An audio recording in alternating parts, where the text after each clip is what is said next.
Hello Warriors, welcome back to Season 2, Episode 1 of the Hello Warrior podcast. I'm your co-host Dennis. And I'm your co-host Iman. We've got a great episode for everyone today. With part 1, we'll be talking about everything Faculty of Arts, Engineering, and the Faculty of Environment. And we have a part 2 coming out with the Faculty of Health, Math, and Science. And in these 2 parts, we're going to look at each of our faculties one by one. We'll talk with current students, we'll talk with the recruitment coordinators, and we'll get a deep dive into what you can expect as a student within one of these faculties. And just so you're aware, the Ontario University's Application Centre, also known as the OUAC, will be opening up shortly. So it's a great episode if you're looking to apply in the fall. Also stay tuned to the end of the episode because we have some amazing special guests. And stay tuned for part 2 of this episode with the other 3 faculties in a few weeks. We'll see you soon, future Warriors.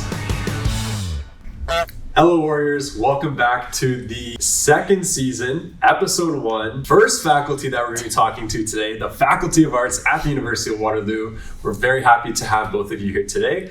And Mon and myself are just going to ask some good questions and get some stories out of you and talk about some experiences and those experiences that maybe future students want to learn about. So without further ado, maybe just a little quick intro, Stavros and then Ashley. Yeah. Hi everyone, my name is Stavros Stavroulias. I'm the Arts Undergraduate Recruitment Coordinator. So you may see me if you come to visit campus or if you come to any of our open houses. I used to be an art student. I graduated a few years ago, but when I was a student, I did a double major in Communication Studies and Medieval Studies. My name is Ashley McCrae. I'm in, 4th year going into 5th year of my honors arts degree. I'm majoring in history and English, double major, and a whole bunch of little English specializations. And I'm also in co-op. Nice. That's awesome. Great meeting you. Stavros, just wanted to ask you a quick question. So what is, or how would you describe to somebody, what is the Faculty of Arts? What does it encompass? How would you describe it? Yeah, it's a pretty big question. The Faculty of Arts, we have a lot of different things you can study in the Faculty of Arts. There's 28 different majors within the faculty. So those range from political science, history, English, religious studies, right? All the different language, there's so many things.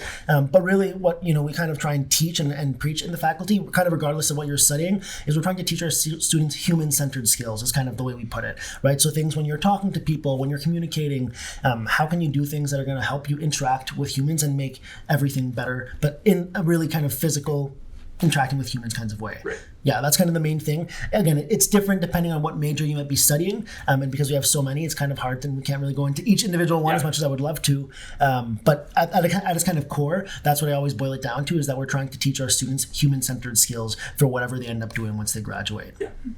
Yeah. And kind of on that topic, because again, the Faculty of Arts is so broad, what sorts of co-op opportunities are there for students in the Faculty of Arts? Yeah, so there's a bunch of different co-op opportunities. It really depends on it, whether you're doing honors arts or arts and business. That kind of helps decide which potential route you might be wanting to go in terms of the jobs. Yeah. Obviously, if you're in arts and business, there's a bunch of different business-related jobs you can go to, whether that's kind of sales-related positions, human resources, recruitment, right?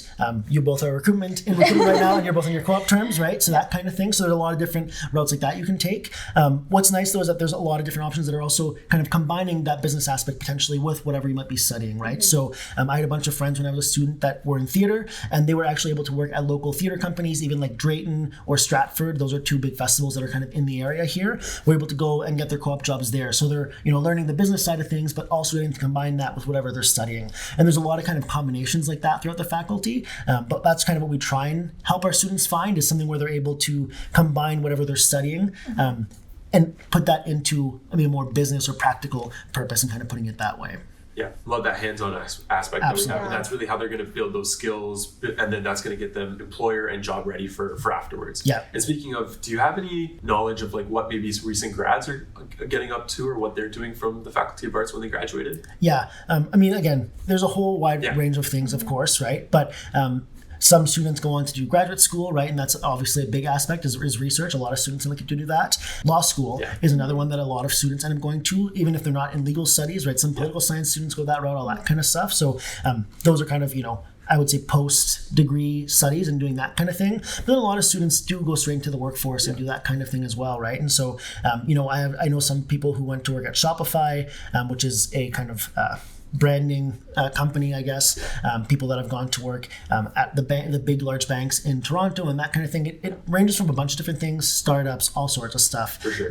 But it really has a pretty wide range, which is sometimes tough to chat about in terms of okay, what specifically, it's not as, maybe straightforward a path as some other programs might be, but in some capacity, at least in my view, that's part of the appeal to it, is that you get to come in and learn a bit and figure out what you might want to do, and that there's so many options and that customization to your degree part as well. Adding on minors, doing a double major, specializations, options, all that kind of great stuff. Yeah, absolutely. Yeah, for sure. Sticking on the same topic of like programs, we know there's 28 programs in the Faculty of Arts. Can you just list out maybe more popular ones, or maybe the ones that students gravitate more towards? Yeah, totally.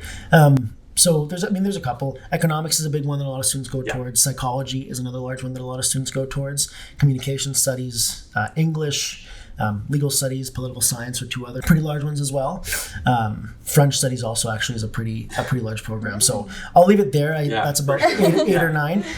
But yeah, there's a lot that students have the opportunity to go for. And then could you quickly also just speak about the School of Accounting and Finance?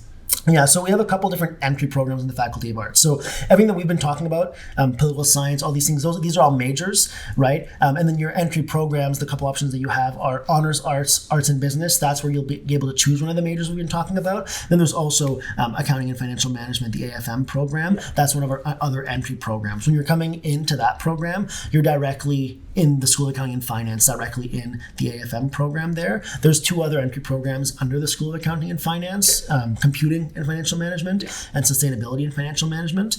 Those two are a little bit more unique, but effectively all of those three programs, what they're kind of helping the students, and it's a bit more of a direct pathway into either accounting, finance, that kind of stuff. A lot of your courses are kind of pre-selected for you in your first couple of years, so it's much more, for sure you want to do accounting and finance. That's where you're going into those programs. Whereas honors arts, arts and business, those are a bit more broad in your first year until you kind of figure out what you might want to do for your major and that kind of stuff. I'm going to throw a pretty good question out here. I'll throw it to you, Ashley, and then I'll get Stavros to input later on it. But if a incoming student, or let's say just a prospective student interested in coming to the arts, but they're not really sure what university they want to go to, why come here rather than somewhere else? Yeah, honestly, the co-op program is one of the major draws. Like the fact that you're able to try out different things during your degree is such a leg up when you actually get out into the workforce. Arts is kind of a bit more vague. You don't really have a clear plan when you get out. You're not you're going to be a doctor or a lawyer or something. It's kind of more, you get your degree and you kind of figure out what you want to do as you go. So co-op is really great for testing out the waters and seeing what you want to do, which I think is obviously, you said it's the #1 program in Canada for co-op. So it's amazing that you can have a school like that here and go to that. Yeah. On that same note, how do you feel your co-op experiences and your experience in the co-op program has helped you kind of prepare you for the workforce? Yeah, so my co-op has helped me kind of change my career path. So I came in wanting to be a teacher, and that was the main plan, to be a high school history teacher. And my first co-op was at a rental housing company here in Waterloo, a student rentals, where I did a little bit of writing, and I'm I actually really like writing. I kind of always wanted to be a writer, but I'm I don't know if I really want to do that. Yeah. And then my second co-op was at a travel and finance company in Toronto, and I was basically tasked with writing blogs for their website about different hotels they had on their website and things like that. And I really got into writing then, and I'm this is what I really love to do. This is my passion. This is where I want to go.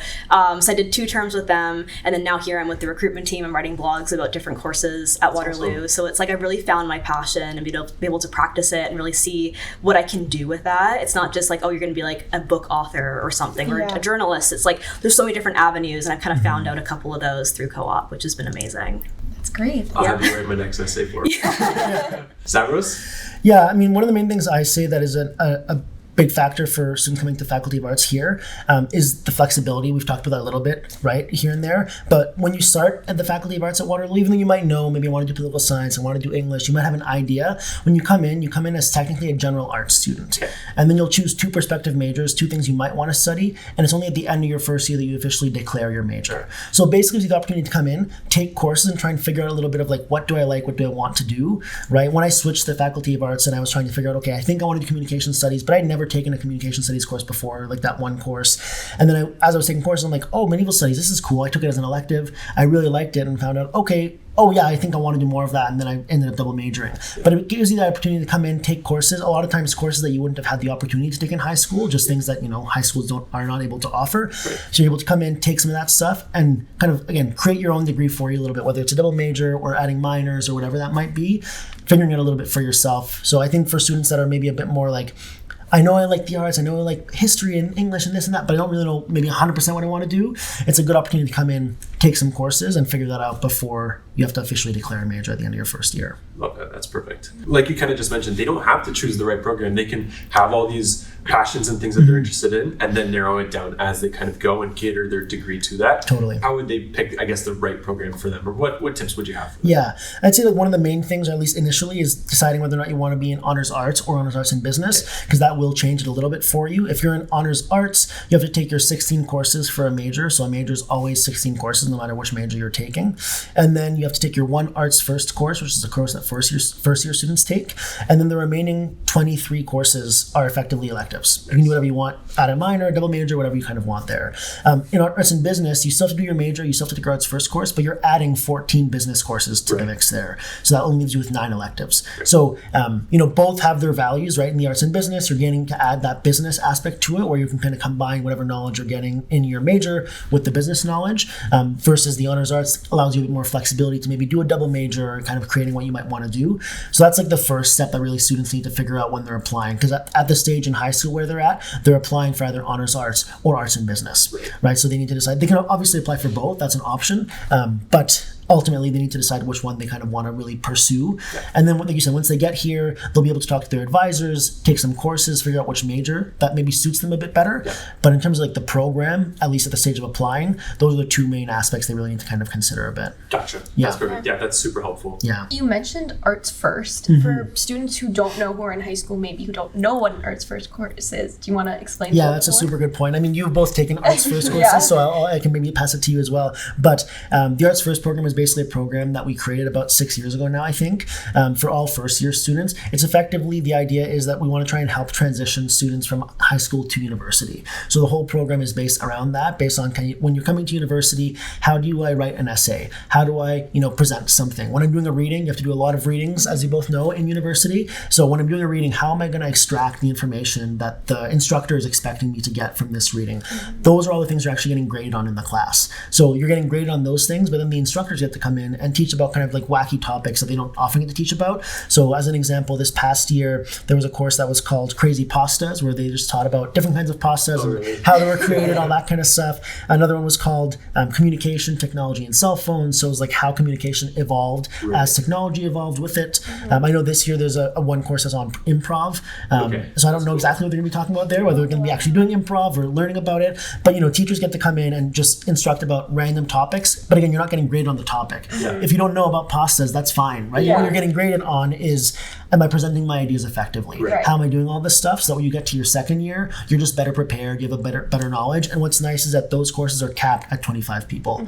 So you're going to have at least one course in your first year that's capped at that 25 student number. So it's a lot more familiar, right? Like that's around how the size of high school classes. So it's a lot more familiar for students. You're able to meet your fellow students, your instructor a bit better, that kind of stuff. Yeah, and in my experience, your professors knew your name, which was not something that you normally get to experience in other first year courses. But it was nice because you go from high school where all your teachers know you, so at least you have that kind of one connection once you get to university. Yeah.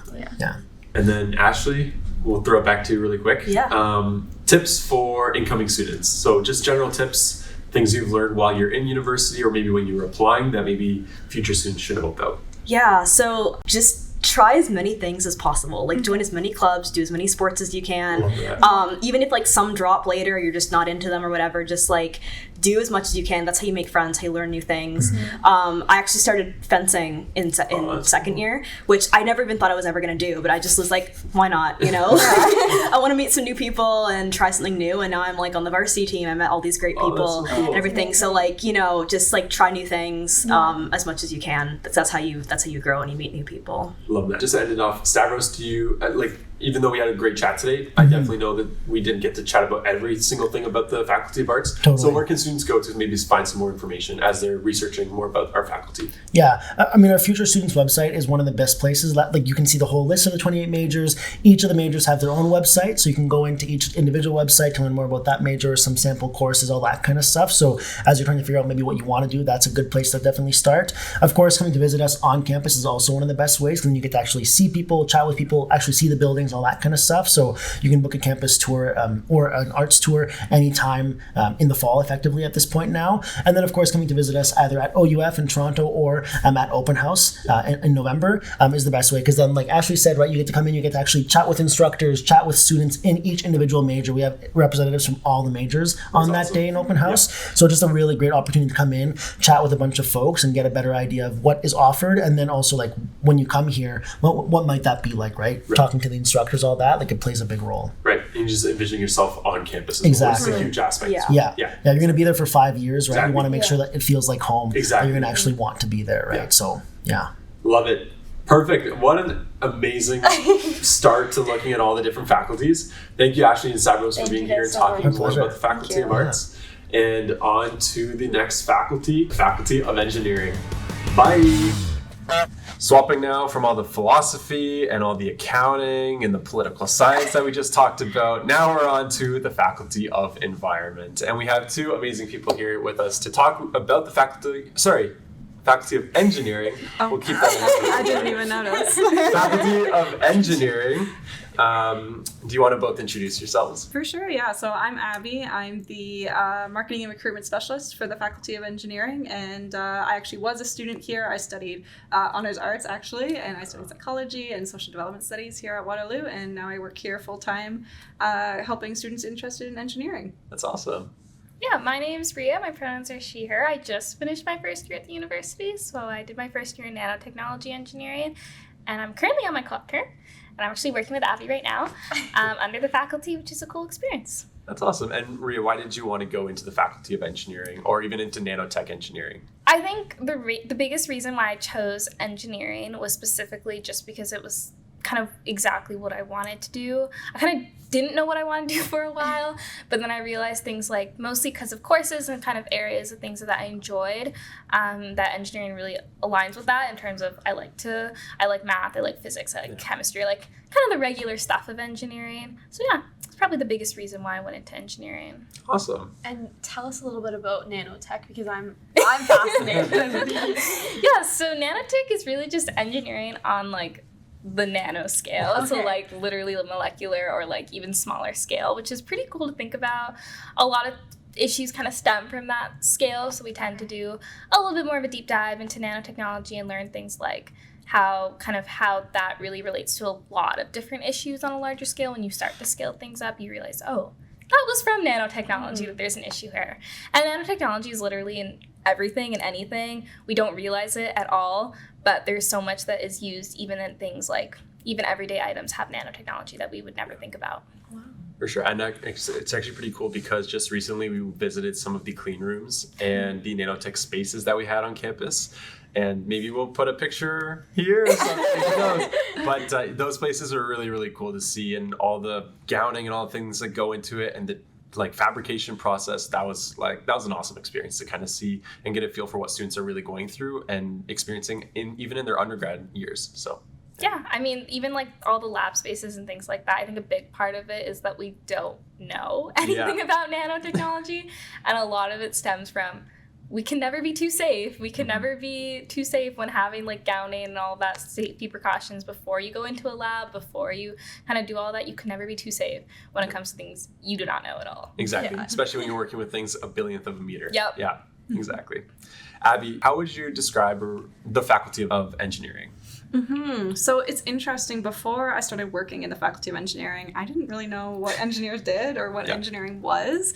So since I've joined, I've of course learned a lot. And I think now I would kind of describe the Faculty of Engineering as like a group of programs and people who really just enjoy creating things and optimizing things and designing things. So engineering, it's almost like a mindset. Like you learn to take something from like the initial idea and you kind of go through that creative problem-solving process. Problem solving is huge in engineering. So you go through that process until you design some sort of final solution or product, or you change something to better the lives of people. And for me, I studied psychology and things, and that relation to bettering the lives of people is something that I completely relate to, and something I found in engineering, that they use those principles of science and mathematics, which were things that I am not good at, but they also use those principles of helping people and bettering society, and apply those principles of science and mathematics to do those things. So yeah, that's kind of how I would describe it. What are some like standout kind of programs within the Faculty of Engineering? Great question. So I think we're most well known for our software engineering program, which of course is great. And usually when I describe our program, so we have 14 different engineering programs. There's a lot of them. And there's kind of like the core ones that I think a lot of people are familiar with, like software and civil engineering, chemical engineering. These are programs that have been around for a long time, and they're kind of those core engineering ones. And then there's the more interdisciplinary programs that kind of pull from multiple engineering subjects or math or science subjects. So nanotech is an example of that interdisciplinary program. Mechatronics engineering is another interdisciplinary program. Management engineering is kind of that cross section between business and engineering. So yeah, we kind of have like that really diverse range of programs that kind of encompass the core of engineering, but then also pull in some different elements, and there's a lot to discover there. That's awesome. And a lot of students, when we're on the road and we're speaking to prospective students, they're very much interested in aerospace engineering. That's one that we don't have, unfortunately. But are students still able to go into the aerospace field, even in the engineering programs that we have to offer at Waterloo? Absolutely, yeah. So you're right, we don't have an undergrad program that's called aerospace engineering, but what aerospace engineering is, like when we boil it down, it involves some elements of mechanical engineering. Things that move is what mechanical engineering is. It also could involve some like mechatronics engineering. Mechatronics engineering is kind of a combination of mechanical engineering with electrical, like computer and software engineering. So it's kind of bringing in those like electromechanical ideas in there. So that could be another option to explore aerospace. And then the third one that I would say is popular for aerospace engineering would be systems design engineering. Yeah. Systems design is really all about looking at systems, so things that bring in multiple elements of engineering into one kind of final product. And that's a great example of like what a rocket is, or what a spacecraft is, or so we kind of have a few different options on where you could explore aerospace. And in such a diverse faculty with, so many programs, what types of jobs, like co-op opportunities, can students expect in the Faculty of Engineering? Great question. Like you said, very diverse. So, you know what, there's kind of like the technical ones that involve software development, hardware, full stack development with like computers and those sorts of things. But then there's also the flip side where we have like environmental and geological engineering and chemical engineering, where you could be working in like environmental consulting at the government level, or manufacturing plants, trying to make manufacturing plants more sustainable and greener and those sorts of things. Oh, there's also like mechanical, mechatronics engineering, where you could be working at like, some of the big name companies like Tesla and Google and those sorts of things. So it really depends on what program you're in engineering. All that being said, I know students who are in one program but doing a co-op work term that's kind of would be traditionally more suited to a different program. So you're really not pigeonholed based on the program you're in, what co-op jobs are available. But the co-op jobs that you're interested in might be dictated based on your program. Really, engineering can take you anywhere. Yeah, that's cool that like with whatever program you go into, you can kind of tap into whatever fields are kind of within that realm. So that gives students a lot of like breadth and depth kind of to for sure their experience, and getting that hands-on experience really will help them later on after they graduate. And speaking of, I know it's very much dependent on what programs they're in, like you mentioned earlier, but are there any standout kind of stories or standout grads that are doing really remarkable things kind of in the industry? Yeah, so I think at Waterloo, we're very well known for entrepreneurship and innovation, of course. And I think engineering, we have a lot of grads exploring startup businesses and entrepreneurship and things.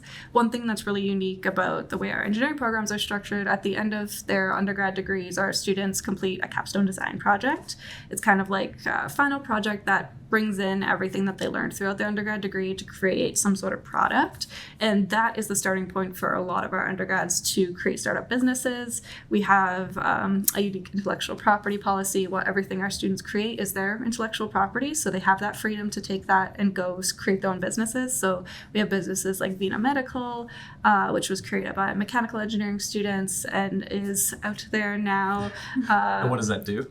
So from my understanding, and again, I'm not an engineer, it is a medical device that helps stroke patients. Oh, okay. So yeah, definitely look into it more. That is not doing it justice.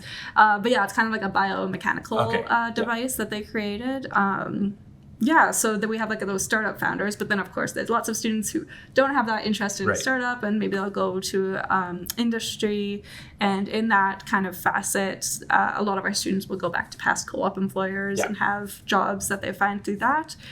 So yeah, very similar to co-op, really depends on your degree, but we have students kind of working for the government, a lot of big name companies like Tesla and Google and Microsoft and those sorts of things. Awesome. And Ria, just to bring it back to, I know this is your first co-op term, but do you have any outlook of what you want to do for your future co-ops, especially with nanotech engineering? Honestly, no. That's totally fine. I think that's a great thing about co-op, though. I mean, I have no idea what I want to do after I graduate. I have no idea what the job I want. I'm like, okay, I want to do an engineering position. I think. I don't even know. Like, I wouldn't know. But I think that's a really nice kind of ability of being in a co-op program where you have 6 per co-op terms and you're undergrad and you only need 5 of them, but being able to have that 6 to go to different companies, positions, try different jobs out and kind of different aspects of the industry or where I even want to work. And then after that, I can be like, okay, I want to work here. I definitely don't want to work in this place. Exactly. And I can really experiment with that. I think that's a really great thing about the co-op programs. So I have no idea where I want to go. That's the best part of having just that #1 like ranked co-op program in all of Canada, the largest one in all of North America, the connections you have internationally. I'm just going all in all. The stats. Exactly. And just speaking of stats, Abby, why should people come to the Faculty of Engineering at Waterloo? What are the key points? What are the standout things that we have that make us remarkable, make us who we are? For us at Waterloo, like it's the innovation, it's the people, the people that you interact with, the professors that you're learning from. We have a cohort system, so all students enter first year and have their group of students or their cohort that they take all of their required classes with all the way until the final year. So that builds just such a tight-knit community, and you're learning from each other and building such a beautiful kind of community that you can grow and learn from. And I think that's really, really special. I think the co-op at Waterloo is unbeatable. Like the way that we structure it's that you can kind of try out different things every 4 months and kind of go back and forth between learning and applying what you learned is really, really valuable for even if you know what you want to do or think you know what you want to do, just being able to get that hands-on work experience. And then hands-on is just something that we do very well at Waterloo Engineering with even beyond co-op in the classroom, getting students to engage hands-on with design projects and thinking like an engineer during their undergrad, so going through that problem-solving process and working in teams and learning how to do some of those things, I think is really, really valuable. And Ria, I kind of have the same question just for you. What do you think makes like Waterloo Engineering so special? I think one of the biggest things, I mean, still completely the same as Abby's, with the co-op is like completely unique amongst many other universities. But I think a great thing, and I think Abby did a good job at touching on it, but the cohort system, I think there's not like that is such a good system that is put into place for engineering students. It's a challenging program. It's not an easy program, but being able to be surrounded by people who are taking the same courses with you, who probably have similar interests in the sense that you've all chosen the same program, whereas because we are direct entry, you are placed with the people who chose your program right from first year. So you're with the same people who have similar interests. You're with the same kind of cohort, and our cohort sizes are probably around 100 to 200 students. So they're not too big, but they're also not too small where you'll be like, oh, maybe I won't make a friend. Like, you'll definitely find a friend in the class. You'll definitely have a group of people that you can rely on, kind of get support. If you need help with classwork, you'll definitely find someone. And I think that's a big thing. I think it's really, like a really, really big thing. Yeah. Being able to be with people and having that support right from first year, and being able to be in a situation where you go into first year and you don't have to go looking, in the sense that you're going to be in all of your classes and you're just going to by default sit with people and probably make friends and meet other people. So I think that's one thing. I think that's probably the biggest thing. But I think another, I mean, even with like, as a nanotechnology engineer, like QNC, our Quantum Nano Center, has so many research opportunities, has so many kind of labs that are special and unique to our program. So I think even just the institutions and all of like the equipment and stuff is like crazy. On the road, students are always asking us, as a grade 12 student, I know I want to go into engineering, but I don't know which program of engineering maybe I want to go into. Maybe, I'm interested in electrical, but I also like mechanical, and maybe I also like computer stuff. So they're kind of picking and choosing between 2 and 3. For sure. Other universities will have a general first year, which allows them to get that kind of experience, to see what they like, and then they can go into that program. For us, it's very much direct entry. So how do students, or how can you guide students to picking the program that might be the right fit for them right off the bat, because we have that direct entry system? Yeah, great question. So direct entry definitely is difficult. I always say, like, you don't really learn engineering in high school. Yeah. So it can be very difficult to know what's going to be right for you. And although it's not right, although the direct entry system isn't right for everyone, it definitely has its benefits for a lot of people. So when it comes to trying to figure out what program is right for you, the sooner you can look into it, the better. That's definitely one thing to say. And then from there, just looking like, first of all, maybe starting on our website. We have a lot of detailed web pages about our program. So kind of going through there, seeing what catches your attention and kind of creating a short list. So if they're able to create that short list, like you said, maybe they're deciding between 2 programs, maybe they have 3 programs on their short list, figure out, and I would say look at all of the programs. Right. So a lot of the time, students, like I mentioned, they might be familiar with mechanical engineering and civil engineering, but maybe they've never heard of mechatronics engineering or architectural engineering. So look at all of the programs, even if you think you know what you want to do, just take a look at all of them, and then create that short list, and then from there start talking to people. So we have opportunities virtually and in person that they could talk with us. So a really great program is called Ask a Warrior. It's where they can connect with our current students like Ria and a lot of other great students who volunteer their time to share their experiences in their programs, because they've been in exactly the same shoes trying to figure out what they're doing. So talking with our current students about the programs can be a really great way to figure out if it's going to be right for them.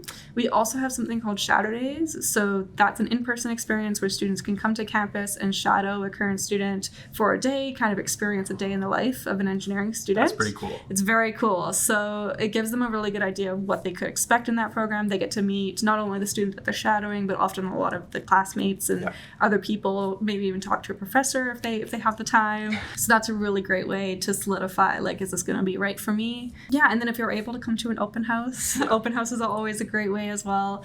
Or even just reach out over email, like enginfo@uwaterloo.ca. You can reach out with admissions questions, but even just program questions. Like if you have questions about programs, send us an email. We'll be happy to answer, maybe hop on a call with you, chat through. We want to make sure that you're applying to the right program for you so that you'll get here and enjoy yourself and have a really great time. So yeah, don't be afraid to reach out, I guess, is the final thought there. I love that. Thank you so much. Thank you so much. Thanks, Abby. Thanks, Ria, for being part of this episode and talking everything about the Faculty of Engineering and getting our future warriors and future students excited. So thank you for all the inspiration and all the thoughts you're able to share today.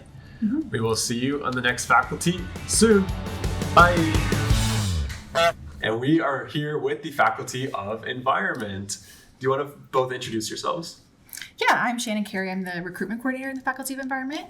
And I'm Jordan. I'm a third-year student in the faculty. Nice. And Shannon, did you graduate from the University of Waterloo? I went to Laurier. Laurier, the rivals right down the street. I know. Send me to jail. I don't know if we can have you on the podcast anymore. Yeah, I know. We might have to. But I am currently a Waterloo student.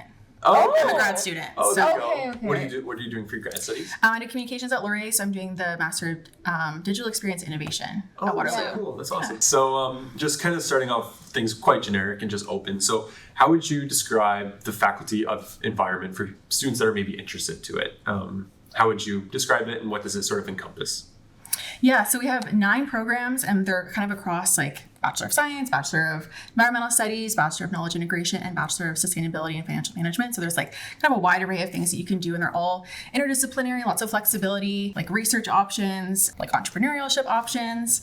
So it's kind of something for everyone, and there's definitely like options for people to explore some science, explore some arts, engineering, all of that good stuff, and kind of all towards kind of a sustainability and climate change kind of focus to kind of help with real world problems. And Jordan, what program were you in? Do you want to tell us a little bit about it? Yeah, so I just spent 2 years doing the environment and business program, and I had 1 co-op term. And then in the fall, I'll be in environment resources and sustainability, take more of a science look on things. So Awesome. And then what made you want to kind of make that switch? What was the driving factor? my co-op term. The co-op so term. I did it in marketing. I really just found I didn't like that sort of job. Yeah. And I also just found myself more drawn to like the science side of things that I was studying and looking at things that way. So Perfect. And then what kind of co-op opportunities can students expect to have kind of within the faculty of environment? We know there's a whole bunch of different programs that you have, but maybe what are some students doing for the co-ops as some examples? Yeah, I think a big one is like outreach and like research assistance and things like that. And a lot of our students work in like government, municipalities, design, education, a lot of community as well. I know that's something that you're really interested in is community. So just like you kind of take it with like wherever you want to go with it and kind of make it your own and make your own jobs. That like Jordan's saying, like there's marketing opportunities as well. So you kind of go wherever you want with it, I think. Yeah, perfect. And on that same note, what types of jobs do graduates from the Faculty of Environment usually end up in? Yeah. So again, it kind of depends where you want to go with it. And like for environment and business, for example, you can kind of take it the entrepreneurship way or kind of go more corporate. But I think some of them have more kind of obvious options and some have a lot more flexibility. Like for example, our geography and aviation program, you get your pilot's license, so a lot of them typically become pilots. And then planners, since it's like accredited, you can automatically like right after kind of graduation, you can become a registered planner. So planning, urban planning, our geomatics program has lots of like GIS technicians, water resources, environmental resources, waste management, just all over the place, I think. Yeah, for sure. Yeah. And just for the students who don't know, what does GIS stand for? I'm gonna try to remember the G. Okay. I think it's geographical information system. geographical, There you go. right? Perfect. Jordan's got it. Yeah. I like that you mentioned geography and aviation because we're going to chat with science a little bit later in the next episode. And I know that we have science and aviation, there's geography and aviation. So if people are, or students are kind of deciding on the 2 different programs, what's the way to differentiate which one might be the right one for them if they're just thinking of those 2? Yeah, I think the geography and aviation program is geography, and it's in its core and kind of like flight paths and like mapping and things like that, as well as the whole aviation part of it. I'd say the geography, especially being in the Faculty of Environment, we have a lot more connections to WISA, which is like the Sustainability Institute. So they're more focused on the industry itself rather than just training pilots, which is super neat. Yeah, you get kind of a different perspective. Yeah. You've got the flight simulator. Oh, wow. Never seen it, but it's there. Are there opportunities to like actually fly a plane? I'll actually tap in here just because when I'm on the road, students are always asking me about geography and aviation. So I'm always telling them, at least from the aviation perspective, yeah, they fly out of Waterloo, Wellington Flight Center, which is not too far from campus. And usually students will carpool there, so it's not like too much of a burden. Yeah. And then on top of that, they start with their ground training in first year. And then I think in their 1B term, then they start flying right away. So they're flying with an instructor. They're getting 1,500 hours of flight time. You can fly, or they'll have like a thing, an assignment where they fly around the CN Tower. Whoa. So That's from so Toronto, cool. I didn't it is know any pretty of that. cool, yeah. So there's a lot of cool things, and one of my friends is actually telling me it's the best date idea ever. So if you're ever if you're in that program and you're like, you know, I gotta take my partner up, it's like, go for it and just go around the CN Tower. You just have to make sure not to hit the seat. Yeah, exactly. that seems dangerous for student aviators. I always joke around with students as well, where it's like if students want to go to Toronto, let's say for the weekend, and they gotta go to like, you know, they gotta take the 401, lots of traffic. It's like, oh, well, I can just fly up there, and it's like I can bypass all that traffic. So there's lots of really cool things with that program as well. Just maybe what are some of the, let's say, more popular program, maybe what students are more gravitated towards, or a big focus of your faculty? Definitely the urban planning program. The biggest one, also, like everyone I've met, a lot of them are in planning. Yeah. We have a lot of resources dedicated to planners as well as the environment, resource, and sustainability. Especially there's so many different broad interests in that program, so you kind of see them everywhere, which is neat. We kind of talked about the cool opportunities you get in environment and aviation, geography and aviation. But in urban planning, are there any other like sort of hands-on experiences that you can get? Yeah, so they have their own design studio, and it's literally like lock and key. Like they get a new code every semester, and only the planning students can open it. It's huge, and it's like all windows all across, and they get to go in and they always carry their little maps in their bags and stuff, and they're always working on stuff like hands-on within like groups and stuff, and it's pretty cool. Oh, very cool. What is planning for maybe people who haven't heard about it? Yeah, it's kind of similar to architecture in a sense where architecture is like building buildings and designing buildings, and then planners figure out where the buildings get to go, right. And kind of thinking about like bike paths and green spaces and just kind of making it a sustainable city. Awesome. Yeah. For students that are interested in going to, let's say, the Faculty of Environment, how could they choose the right program? How do they know which program they should be applying to or which program might be the right fit for them? Yeah, I think it's depends on kind of where your passions are and kind of what you like and maybe what you're good at as well. Like, for example, our climate change program, climate and environmental change, it's a Bachelor of Science, and so you require a couple like high school credits that are like physics, chemistry, or biology. And so if you're interested in that kind of science route and like climate change, so that one kind of makes the most sense for people that want that. Some of them, like I said, are more obvious. Like if you want to become a pilot, probably geography and aviation. You want to become a planner, maybe planning. But then other ones, it's kind of like where your focus is, and like, do you want to work more in community and do more research based? Did you want to work like kind of green businesses? So there's definitely lots of options for people. I think it's just a matter of kind of exploring a little bit and seeing like kind of where that could go, and seeing kind of what sparks their interest to kind of start applying and kind of come here. Do either of you have any tips for students who are applying in the fall, and what might they consider while applying? Yeah, I think coming and seeing our buildings, coming to our fall open house, and like we'll have space at OUF as well, the Ontario Universities Fair. I think being able to come and see the space and kind of see the labs kind of helps you connect like what environment is and like what environment business looks like or what planning would look like. So there's definitely lots of like cool maker spaces. Like I think it's called the maker space. Like the workshop where they have like laser cutters and make a lot of things in-house. We make beeswax wraps. Like our ecology lab has hip waders. So there's lots of really cool spaces that we have, and I think that kind of helps people get excited about things. And I think when I was thinking of university anyway, it was like, oh, I'm gonna have 3-hour lectures all the time. I don't want to do that. But a lot of our students go to, like Jordan was just at, she's on a field trip to Spongy Lake, and then some of our students go to like the Arctic, South Africa. Oh, that's cool. Lots of cool like field trips. So I think it's kind of a bonus. I mean, the field work is really important, but it's also like a little travel experience. Yeah. Exactly. I do think that's really cool. And you can have that within, like, let's say some of your courses and stuff, like field courses and that kind of thing. Yeah. So like, you're in, was it ENBS 200? Yeah, mostly environment students take that one. So. Yeah. And so lots of like big regional trips. That kind of thing. We haven't gone very far, but the stuff that we do, it's really neat. And What do you do? So we've done some like stream analysis in Laurel Creek on campus. And in the urban forest, we each get given a plot, and we'll get to survey all the trees and stuff, and then make recommendations based on that. And last week we went to Spongy Lake, which is a property that the university owns, and we got to go see this really cool wetland, this lake. Oh, that's cool. It was cool, yeah. To see carnivorous plants. And your course is like the full, what is it, 12 weeks or something that it is? Yeah, so that was a full one. Yeah. Yes. There's lots of like way shorter ones in the faculty that you can get certifications out of too, so it's cool. Yeah, like like the gaps like between like exams and then sort of the next term. So it's like, I don't know, 15 days or something. Yeah. So there's like trips. I think the South Africa one was 10 days. Yeah. So they went and they got like the course done within that kind of time in Oh, between. that's so cool. And do you get a credit for that? I think so. Yeah. Yeah, it's usually like 1.5 credits. It's like 3 classes. Yeah. Oh, wow. You do like research analysis like with the things that you're doing there. And Okay. you're going down with profs or? Yeah. Okay. Yeah, you kind of go wherever the prof has research. Gotcha. And so South Africa was just the one, and that's it. Is that open to more like upper year students?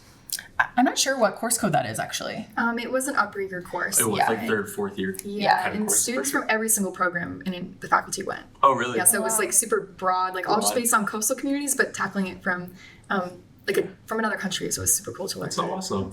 Yeah. Jordan, what different clubs or what other things have you been been a part of at the University of Waterloo? Maybe just outside the academics. So we have a really nice like student society. Yeah. We have programs for each of our faculties, or little ones for all of our programs too. So I'm the co-president of my program society right Nice, now. yeah. And we hold like specific events for our programs. So we do like networking events. When I was in more business stuff, we go on like hikes and stuff together. We'll go on like bug walks and go look at the different books like with our professors, and like different cycling trips. But I've also done intramurals and stuff too, with my friends, which are super fun. I mean, they're all optional, which is nice. Exactly. Yeah. It's a good way to balance doing school and also. 100%. That's what I tell students all the time. It's all about the balance between academics and non-academics, and just taking a break and just enjoying everything that the university has to offer, really. Yeah. And what are kind of your favorite parts about like student life and being on campus and stuff? There's a lot of free stuff. You just gotta know where to look. There's a lot of food. Yeah, last week every term we do like a mental health week. So we do like bubble tea, like movies, we do like nacho crawl and stuff like that. It's a good way to like meet people as well. Yeah, for sure. Awesome. And also I feel like anytime you're walking through SLC, there's some booth giving away something. Or even if it's not giving away, you can learn a lot about some like really cool things. You just kind of gotta look around and stop. I feel like, you never really get those opportunities outside of a university campus. And so if you volunteer for like events somewhere, you're probably gonna get a pizza lunch. That's true. That'll do it. True. And Shannon, just to wrap some things up, so where can students go to maybe find some more information, maybe information that we didn't get to talk about too much today, or maybe just glaze over a little bit? So where could they find some more information? Yeah, so our website is uwaterloo.ca/ I think it's the / one of the slashes, and then environment. And then we also have the Ontario University Fair coming up on the October 5th and 6th, which we will be there at. Nice. And then our fall open house is on November 9th. So we'll have lots of things going on in like our environment buildings. We'll have tours going, and lots of like workshops and presentations too.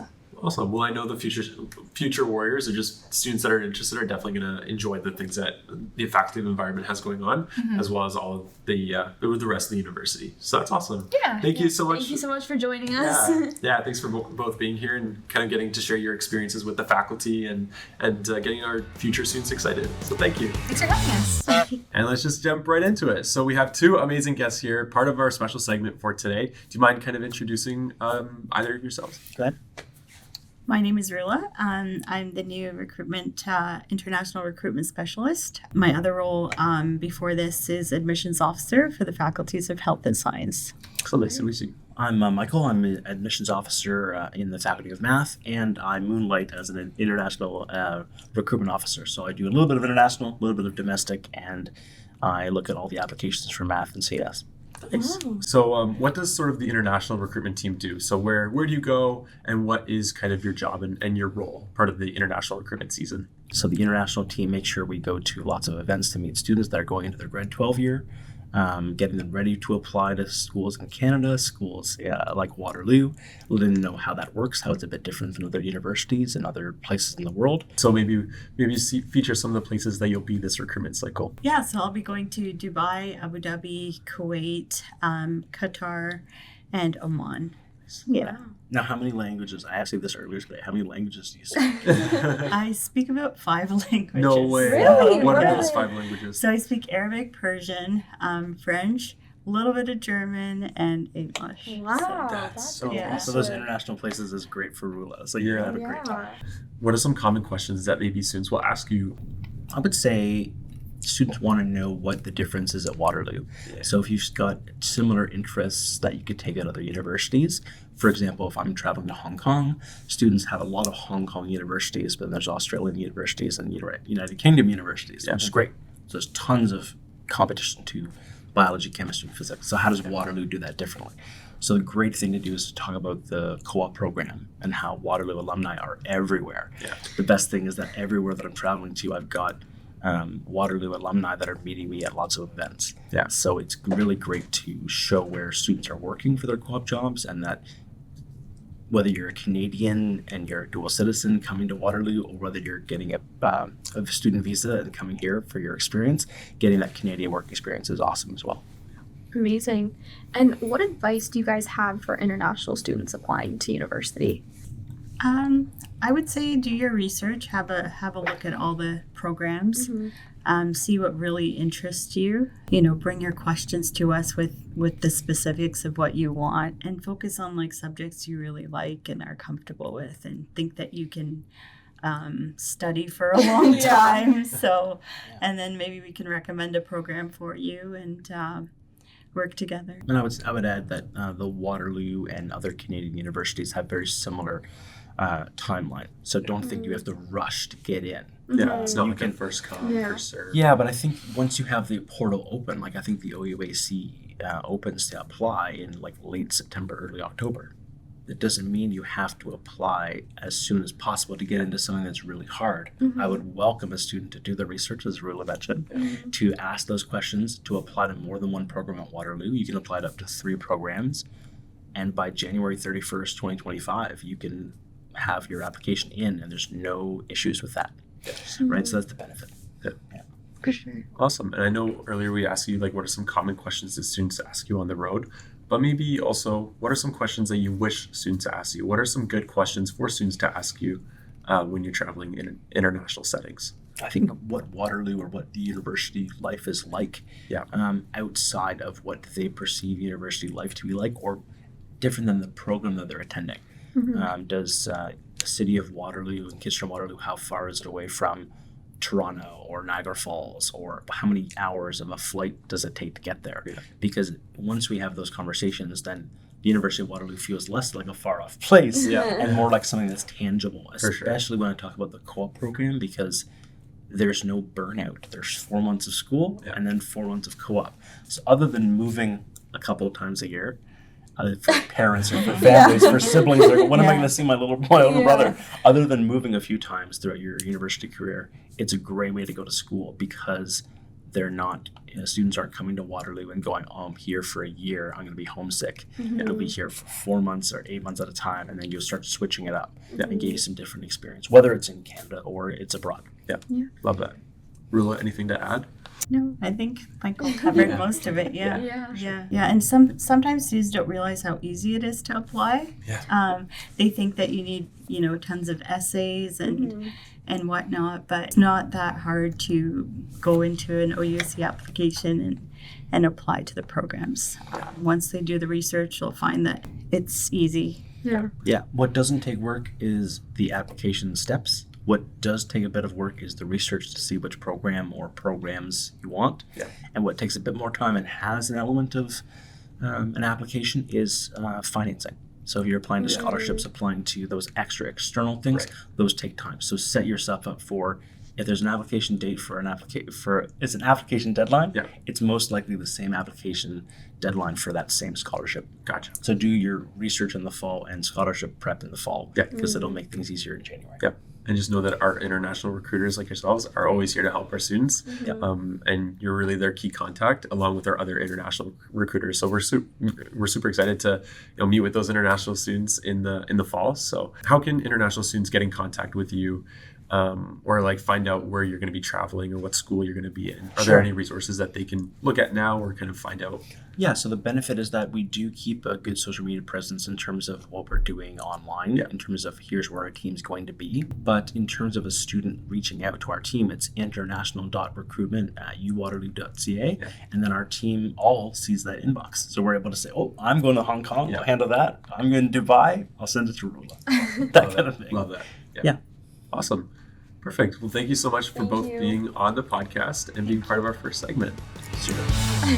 Thanks for having us. Thanks. Thank you for listening to our first episode, where we took a deep dive into the first 3 faculties, and we hope you got some good information about what those faculties are all about. We encourage you to apply to the University of Waterloo through the Ontario University Application Centre. And we're going to have some very useful links that are going to be found in the description, where you can book tours, can see what campus is all about. We'll also have the ability for you to ask current students questions in there, and even to our Hello Warrior landing page. Yeah, and our recruitment coordinators like Dennis are out on the roads right now. So if you attend the Ontario University Fair on October 5th or 6th, you might see him. Might be signing some free autographs. Yeah, now he has to sign autographs, take selfies. He's committed to that, so make sure to bug him for one when you see him. Be sure to follow us on Instagram as well. It's @UofWaterlooFuture for all the great tips and updates that you need. Awesome, and stay tuned for the next upcoming episode in the next couple weeks or so. And then make sure to also tune in to the episodes that we have in season 1, which can be found on various platforms and will also be found in the description below. Thank you for joining us. Bye.